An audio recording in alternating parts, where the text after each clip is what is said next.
Hello po sa ating lahat, Team EDC. Naway nasa mabuti po kayo kalagayan. So, ika nga po ni Kalingap JJ, ay nako, EDC is real kahit saan. Noon pa naman, nung maraming nagsasabi ng mga seniors na nakikita po nila yung future ni EDC with Beyonce.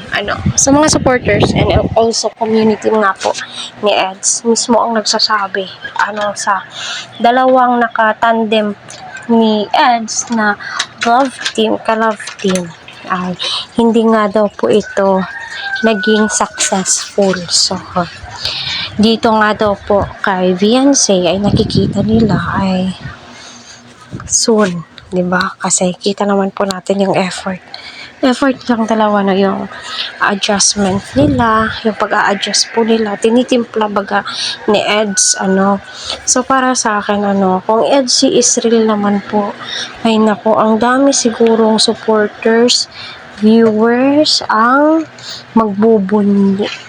Malamang isa na ako doon. Malamang isa na din po si Kuya Val doon, di ba? Kaya patuloy po natin suportahan si Kalingap Rob, Kuya Val at ang buong team.